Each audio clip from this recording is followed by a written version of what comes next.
Today I want to show you how you can unlock Tyk's API metrics and API analytic capability to get even more information out of the API ecosystem. For example, how we might want to bill customers for their API usage. So, of course, out of the box, Tyke is going to give us some very powerful observabilities. Now, when I say observability, of course, there's the SRE and platform development perspective, troubleshooting and debugging.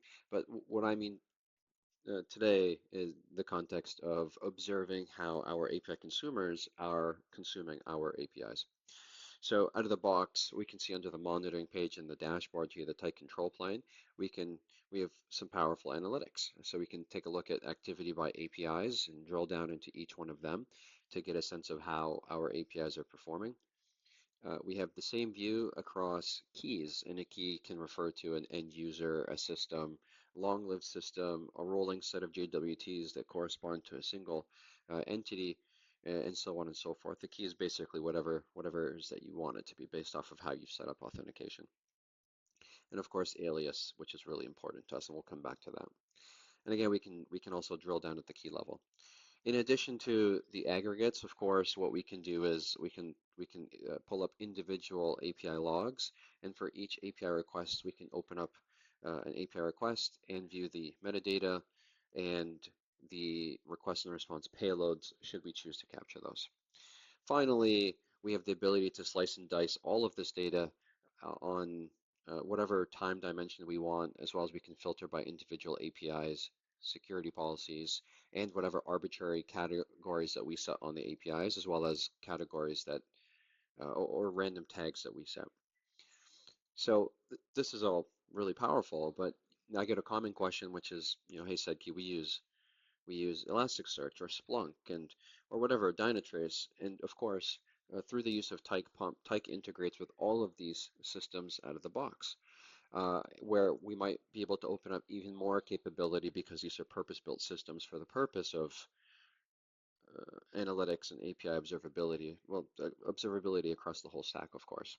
So here's that same data that we were just looking at, but now because we're using Elasticsearch, which is, of course, one of the industry standards for visualizing API metrics and API consumption across our API estate, we're able to build custom dashboards above and beyond what an API management platform will be able to give you out of the box.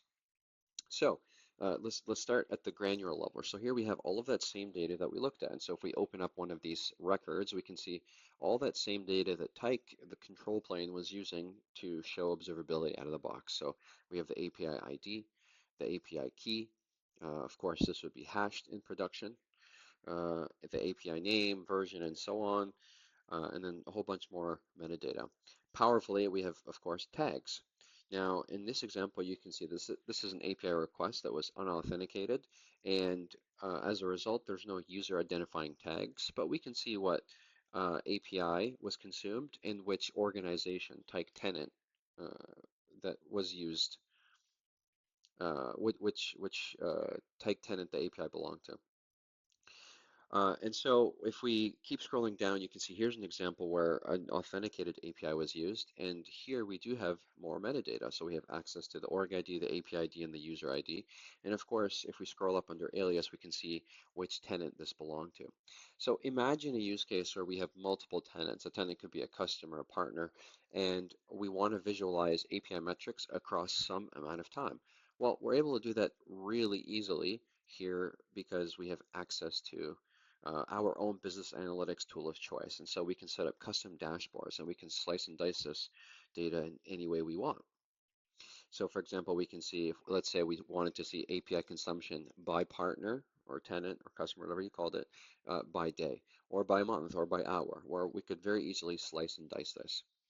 Now imagine also what we wanted to do is we wanted to aggregate all of the users that were consuming our application through the paid partnership of their tenants. As one example is, let's say we sold seats and we wanted to visualize how many seats or users were in consumption through each of the tenants that we have a partner arrangement with. Well, we could easily do that, and we've done that very simply by, let's see if we can open this up by looking at the user IDs and aggregating it. So this is some of the stuff that we can do with Tyk. Thanks for watching.